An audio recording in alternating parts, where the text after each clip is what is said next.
अंडे 200 रुपया किलो, आलू 100 रुपया दर्जन, टमाटर 200 रुपया दर्जन, प्याज 80 रुपया किलो।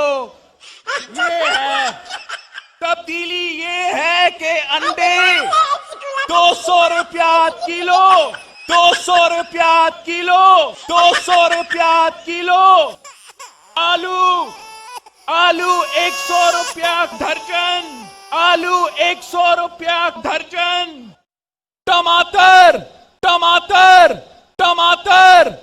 200 रुपया दर्जन, प्याज 80 रुपया किलो।